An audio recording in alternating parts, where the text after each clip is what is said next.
ಏನು ಉತ್ತರ ಕರ್ನಾಟಕದ ಹೆಬ್ಬಾಗಿಲು ವಾಣಿಜ್ಯ ನಗರ ಎಂದೇ ಪ್ರಖ್ಯಾತಿಯಾದಂಥ ಹಾವೇರಿ ಜಿಲ್ಲೆಯಲ್ಲಿ ಎಲ್ಲಕ್ಕಿನಾಡು ಈಗ ನಾವು ಈ ಹಿಂದೆ ಸಾಕಷ್ಟು ಬಾರಿ ಹೋರಾಟಗಳನ್ನು ಮಾಡಿ ಮನವಿ ಸಲ್ಲಿಸಿದ್ರು, ಯಾವುದೇ ಪ್ರಯೋಜನ ಆಗಿಲ್ಲ.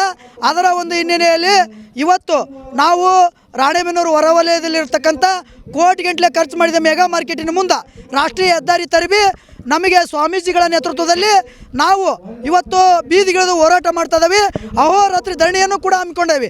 ಕೂಡಲೇ ಅಧಿಕಾರಿಗಳು ಸ್ಥಳಕ್ಕೆ ಆಗಮಿಸಿ, ಶಾಸಕರು ಕೂಡ ಆಗಮಿಸಿ ಸರ್ಕಾರದ ಏನು ನಿರ್ದೇಶನ ಇದೆ ಕೂಡಲೇ ಖರೀದಿ ಕೇಂದ್ರ ತೆಗೆಯುವವರೆಗೂ ನಾವು ಹೋರಾಟ ಬಿಟ್ಟು ಕದಲಾದಲ್ಲ ಅಂತ ಈ ಮೂಲಕ ಸರ್ಕಾರಕ್ಕೆ ನಾವು ಎಚ್ಚರಿಕೆ ಕೊಡ್ತಾ ಇದ್ದೇವೆ.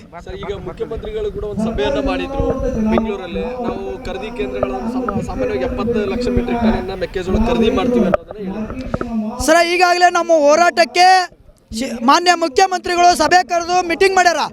ಆದರೆ ಖರೀದಿ ಮಾಡ ಅಂತ ಹೇಳ್ಯಾರ. ಇಲ್ಲಿ ಖರೀದಿ ಮಾಡ ಅಂತ ಹೇಳಿದ್ರೆ ಖರೀದಿ ಕೇಂದ್ರನ ತೆಗೆದಿಲ್ಲ. ಸುಮ್ಮನೆ ಹಂಗ ಬಾಯಿ ಮಾತಲ್ಲಿ ಹೇಳಿದ್ರೆ ಕತೆ ಲಿಖಿತವಾಗಿ ಬರುವವರೆಗೂ ನಾವು ಈ ಜಾಗ ಬಿಟ್ಟು ಕದಲಲ್ಲ ಅಂತ ಸರ್ಕಾರಕ್ಕೆ ಸಂದೇಶ ರವಾನೆ ಮಾಡ್ತಾವ್ರಿ.